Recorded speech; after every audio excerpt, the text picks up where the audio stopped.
Dis-moi amen. Je vous avoue que des fois, quand je suis dans l'adoration comme ça, j'ai envie de faire des appels. J'ai envie de dire, allez, on va prier pour telle personne. Mais en même temps, si je fais ça, c'est toute la structure du culte qui est complètement désorganisée. Parce qu'il y a quand même une parole à donner et qui est importante. Et voilà, c'est des fois des dilemmes un peu compliqués. Mais c'est pour ça que nous prenons le temps aussi des fois de prier le vendredi. Amen. Voilà, parce qu'un culte où on vient, on prie, c'est bien, mais ce n'est pas que ça. Parce que Jésus proclamait, il enseignait et il priait. Amen. Si on vient à un culte où on ne fait que prier pour les gens, il n'y a pas de parole, les gens ne sont pas changés. Les gens ne grandissent pas, ils ne mûrissent pas, ils ne changent pas. Donc il faut les deux. Mais nous allons prendre le temps de prier ensemble. Et il y a des choses d'ailleurs qu'on va arranger, ajuster, notamment dans le domaine de la prière. Je n'ai pas dit bienvenue à la famille CC sur Internet. Ceux qui ne peuvent pas être dans un campus parce qu'ils n'ont pas de campus à proximité. Mais ça vient. Ça vient. Ça vient partout. Voilà, nous voulons continuer notre rétrospective. Dis avec moi rétrospective. Oui, je sais que ça te fait du bien puisque tu avais séché les cours depuis 1 an. Je vous ai parlé la semaine dernière, on a fait une rétrospective, on n'a même pas tout fini, mais on a parlé on a fait une rétrospective sur connaître Dieu. Et ce matin, j'ai reçu du Saint-Esprit. Je peux le dire parce que je l'ai reçu. Je fais très attention avec l'expression Dieu m'a dit, contrairement à quelqu'un ici. J'ai reçu la direction de faire la rétrospective sur entendre Dieu. Ce n'était pas forcément acquis, évident. J'attendais d'être convaincu. Voilà, il m'a convaincu. Et je dirais, on va faire une rétrospective d'entendre Dieu, mais on va le dire différemment. En fait, on va même parler de choses dont je n'ai jamais parlé de cette manière-là. Mais ça reste dans la série de la rétrospective. Nous avions introduit la série Entendre Dieu. Dis avec moi, Entendre Dieu. On a quasiment fait toute l'année, finalement, une bonne partie de l'année sur Entendre Dieu. On avait commencé cette série en disant que Entendre Dieu fait partie des 2 clés les plus importantes pour opérer sur terre avec Dieu. C'est-à-dire pour réussir dans toutes tes entreprises, c'est possible. J'ai découvert que c'était possible. Et on a dit qu'avec Christ, il y a 3 dimensions qui sont disponibles. La première dimension, c'est être en Christ. La deuxième, c'est demeurer en Christ. La troisième, c'est opérer en Christ. Dis-moi Amen. Ce sont ces 3 dimensions-là dans lesquelles on doit opérer. Mais pour ça, il y a 2 clés, surtout pour la 3e dimension. Il y a 2 clés qui sont indispensables, capitales, vitales, nécessaires, essentielles. Et Jésus nous demande dans Matthieu 6, 33, en tout temps, il nous demande en tout temps de chercher. Mais en fait, le texte littéral, ce n'est pas chercher, c'est constamment chercher. Parce que quand il dit chercher, demander, et on vous donnera, en fait, le texte grec dit demander, continuer de demander. Chercher, continuer de chercher, et frapper, et continuer de frapper. D'accorder votre priorité sur 2 sujets. Premièrement, chercher, le but c'est de trouver, on l'a dit. Donc il faut trouver la justice de Dieu et le royaume de Dieu. Et tout ce que nous avons enseigné, nous enseignons et nous enseignerons, va toujours nous ramener à ces 2 clés. Lorsqu'il s'agit d'opérer, ces 2 clés, ne les oublie jamais, parce qu'elles sont le ciment et la fondation de tout ce qu'on va dire, de tout ce qu'on a déjà dit, lorsqu'on parle de la dimension de opérer. Parce qu'il y a être, demeurer et opérer. Dis-moi Amen. Tu vois, je te dis des choses simples, comme ça tu n'as pas trop à retenir. Parce que si franchement tu n'arrives pas à retenir être, demeurer et opérer, il n'y en a que 3. Et puis après on te parle de 2 clés. Voilà, je n'ai pas dit les 10, les 15, non. Amen. Je n'ai pas entendu. Donc on a dit, c'est là que nous avions commencé la série Entendre Dieu. On avait parlé, avant de parler d'entendre Dieu, on avait parlé des lois du royaume. Il y a la loi de Dieu. Que dit la loi? Il y a une loi de Dieu pour tout. Que dit la loi de Dieu? Quelle loi de Dieu s'applique dans tel ou tel domaine? Voilà. En chaque situation, quand tu veux opérer, la première question que tu dois te poser, c'est quelle loi de Dieu s'applique dans ce domaine? Quelle loi du royaume s'applique dans ce domaine? La deuxième question, c'est que dit la voix du Saint-Esprit pour opérer dans ce domaine? Parce que tu peux connaître la loi, mais la loi a des différents décrets, a des différentes manières d'être appliquer. Est-ce que quelqu'un me suit? Donc même lorsqu'on connaît la loi, on a quand même besoin, même quand on connaît la loi, on a quand même besoin généralement d'un expert juridique, d'un juriste ou d'un avocat pour nous aider à comprendre quelle loi faut-il appliquer et comment on fait pour l'appliquer. C'est bien de connaître la loi, mais ce n'est pas suffisant. Tu as besoin d'un avocat. Et le Saint-Esprit est appelé le Paraclétos, littéralement l'avocat, celui qui assiste dans l'application de la loi. Tu as raté une bonne occasion pour dire Amen. Je pensais qu'il y avait au moins une personne qui aurait dit Amen. Dis avec moi, entendre Dieu. Donc, nous avions dit que Dieu parle. Je veux que tu dises à quelqu'un, Dieu parle. Et on se demande si quelqu'un arrive à l'entendre aujourd'hui. Dieu parle. Franchement, j'espère que chacun de nous aura fait des progrès significatifs dans sa capacité à entendre Dieu. Ça a été le thème de l'année quasiment. Dieu parle, c'est ce qu'on a dit. On a dit que Dieu parle de plusieurs manières. À chacun d'entre nous, en fonction de sa volonté souveraine, c'est vrai. Dieu parle à chacun d'entre nous en fonction également de notre vocation propre. Vous allez vous rendre compte que la manière dont Dieu parle à un évangéliste, ce n'est pas la même manière dont il va parler à un prophète. Et ce n'est pas la même manière dont il va parler à chacun d'entre nous. Le plus important, c'est que Dieu parle. Alors chez certains, il parle par les songes. Moi, je ne rêve jamais rien. Quand je rêve d'un truc, généralement, il n'y a pas de message dedans. Des fois, je dis, Seigneur, vraiment, heureusement que tu me parles, hein, parce que les gens viennent me dire, j'ai vu des anges. J'ai dit, bah ouais. Moi, je sais qu'ils sont là. Je ne les vois pas, mais je sais qu'ils sont là. Tu n'as pas besoin de voir. Enfin, il ne faut pas demander à Dieu de te parler d'une manière spécifique. Il faut demander à Dieu de te parler. Dis-moi Amen. Voilà. Chez certains, donc, Dieu parle par des songes. Chez d'autres, il parle par des visions. Chez d'autres encore, il parle par des extases. Ah, je vis le ciel s'ouvrir. Oh là là. Ça, c'est comme Pierre. Et chez d'autres encore, il parle par des paroles de connaissance. Bon, je parle de paroles de connaissance assez précises. Hein. Je ne parle pas des paroles de connaissance qui disent, le Seigneur me dit qu'il y a quelqu'un dans la salle qui a un vêtement bleu. Lève-toi. Et toute l'église se leva.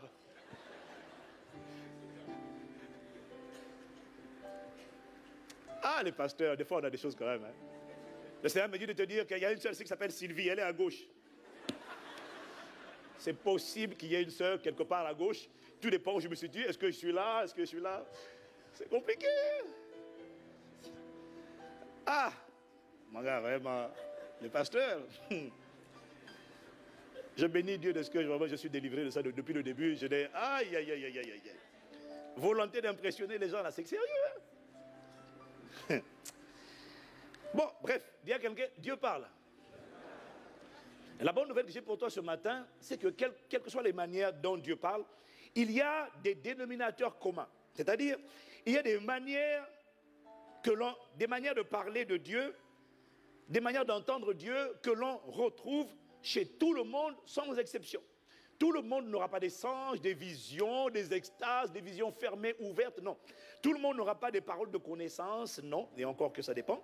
Mais tout le monde va expérimenter les différentes manières d'entendre Dieu que je vais reprendre dans notre rétrospective. Et en réalité, je n'ai même pas développé ça quand j'ai parlé d'entendre Dieu.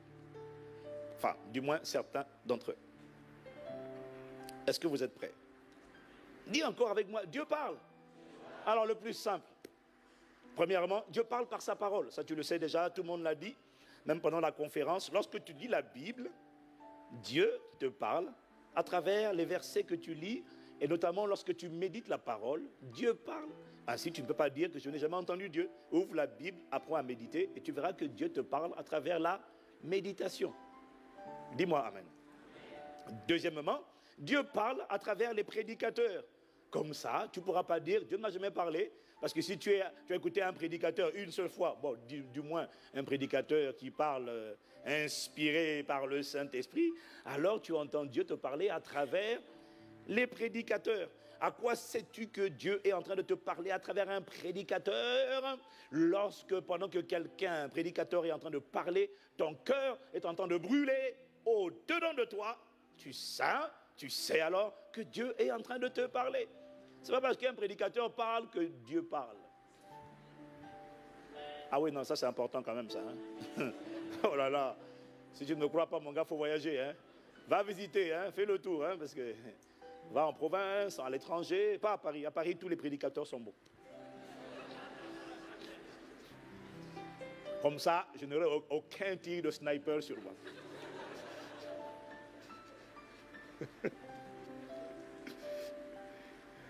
Dieu parle par les prédicateurs.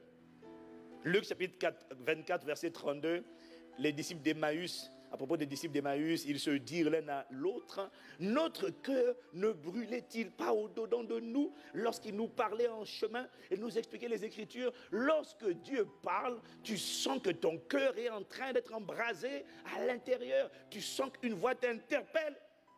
Dieu parle à travers les prédicateurs. Dis-moi amen. Mais alors, troisièmement, Dieu parle aussi par les circonstances. Dieu parle par les circonstances de la vie. Ça, c'est un domaine où Dieu parle souvent, et souvent, nous n'y prenons point garde. C'est terrible. Alors, il parle de plusieurs manières. Mais bon, mon expérience m'a montré que lorsque tu pries Dieu, qu'il te parle, notamment sur une personne, qu'il te révèle le fond du cœur d'une personne, la véritable nature d'une personne, la nature de son cœur, souvent, Dieu va te parler. Si tu es comme nous et que tu n'as pas de vision, Dieu te parlera par les circonstances. Et il faut savoir observer les circonstances. Dieu permet, lorsque tu pries, quand tu rencontres quelqu'un, si tu es marié, c'est trop tard. Mais quand tu rencontres, si tu veux te marier, Dieu va te parler par les circonstances aussi. Des fois on dit, Seigneur, montre-moi, montre-moi, parle-moi, parle-moi. Et puis souvent on veut entendre la voix. Ma fille, celui-ci est mon fils bien-aimé, en qui j'ai mis toute mon affection. Dieu ne te dira pas ça pour ton futur mari. Quoique il peut le dire, c'est vrai. Si c'est moi, en tout cas, ma femme a dû entendre ça quand même. Non, franchement, j'étais un gars bien quand même, j'étais un gars bien. J'étais un gars bien. Moi, elle a dû entendre, c'est vrai. Mais bon, pour toi, mon frère, on ne sait pas. Hein? Chacun son truc, il faut prier, mon gars, il faut prier. Est-ce que quelqu'un me suit? Lorsque tu pries et que tu demandes à Dieu de te parler par rapport à quelqu'un, par rapport à une personne, ce n'est pas que pour le mariage, même pour une relation. Quand tu dis, Seigneur, parle-moi, révèle-moi cette personne, montre-moi son cœur. C'est là souvent, pas que là, mais là en l'occurrence, Dieu peut te parler par les circonstances. Et le défi, c'est qu'on n'y prend point garde. Dieu permettra que les gens posent certains actes, adoptent certains comportements qui révèlent le fond de leur cœur ou leur vraie nature, leur vrai caractère. Pour certains, à travers certains actes, certaines attitudes, certaines paroles même, c'est soit leur légèreté que Dieu va exposer, c'est soit leur consistance et leur crédibilité que Dieu va exposer. Est-ce que quelqu'un me suit? Il y a des gens qui vont rester cachés pendant longtemps. Mais des fois, Dieu va permettre, à force de prier, voilà pourquoi il faut prier et ne pas s'arrêter. À force de prier, Dieu va permettre que même les gens qui aiment se dissimuler, qui aiment se cacher, qui aiment se déguiser, Dieu va permettre qu'ils fassent des faux pas. Il y a des gens, moralement, tu sais qu'il est là. Un jour, tu surprends la personne que tu veux épouser en train d'injurier sa mère au téléphone. Dieu va de te parler. Tu dis, Seigneur, c'est lui. Dieu vient de te montrer. Si quelqu'un injurie sa mère, femme, il va t'injurier. Si une femme injurie son père, frère, toi, ça va être grave encore. Que quelqu'un me dise amen. Donc Dieu parle et il te révèle le cœur des gens à travers les circonstances. Est-ce que quelqu'un me suit? Des fois, tu t'intéresses à quelqu'un et puis tu te rends compte que la personne est en train de dénigrer, de calomnier quelqu'un pour qui toi tu as du respect. Tu voulais être pote avec la personne, être ami, copain, ami, tout ça, et puis tu te rends compte que la personne est en train de critiquer une personne pour qui toi tu as de plus grand respect. À travers ça, Dieu vient de te parler. Il t'a montré la nature du cœur de cette personne. Il y a des gens, ils parlent mal, et quand ils voient que quand il a mal parlé, tu n'as pas apprécié, il dit non mais bon, je voulais juste te plaisanter.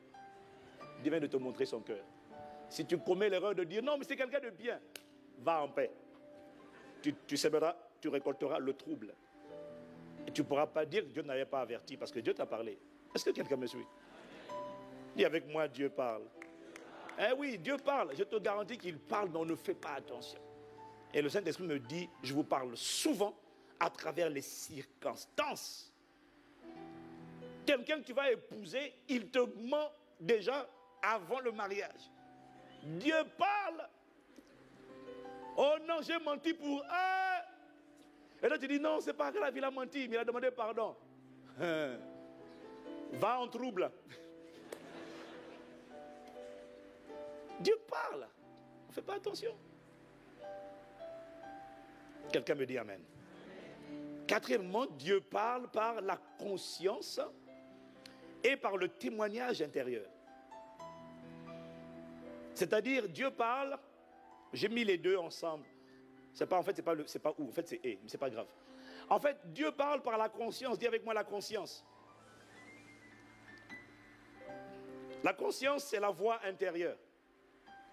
C'est la voix que tu entends qui te dit ce que tu as fait là, c'est pas bon. On n'injurie pas ton père, ta mère, ni ton pasteur. Ce que tu as fait là, c'est pas bon. Tu as oublié de prier. C'est la voix douce qui te parle. La Bible dit dans le livre de Proverbes, chapitre 20, verset 27, la version du semeur, la Bible dit « L'esprit de l'homme est une lampe que l'Éternel a donnée et qui sonde les profondeurs de l'être. » Ça veut dire, l'esprit de l'homme est la lampe que l'Éternel a donnée et qui sonde les profondeurs de ton être. Ça veut dire que Dieu va souvent te parler par ton esprit. Et quand Dieu te parle par ton esprit, il y a deux modes d'expression. Il y a la voix intérieure ou il y a le témoignage intérieur. La voix intérieure, c'est une douce voix à laquelle des fois on ne prête pas attention, tellement elle est douce. Cette voix intérieure que beaucoup appellent la conscience. Est-ce que quelqu'un me suit? Et puis il y a le témoignage intérieur. Le témoignage intérieur, ce n'est pas une voix. C'est juste une impression qui est imprimée sur ton esprit, qui est faite sur ton cœur. Tu sens au-dedans de toi un feu rouge ou un feu vert. Tu n'as pas de voix qui te parle, mais tu as juste une impression. Tu veux poser un acte et puis tu n'as pas la paix. Tu n'as pas la joie, tu ne te sens pas enthousiaste, mais tu n'as pas de voix. Tu n'as pas de certitude, tu as juste pas envie ou envie. Pas tout de suite, après avoir beaucoup prié. Et des fois tu sens, tu n'as pas une voix qui te dit n'y va pas. C'est juste que quand tu penses à aller, tu n'as pas envie. C'est ce qu'on appelle le témoignage intérieur. L'Esprit de Dieu rend témoignage à ton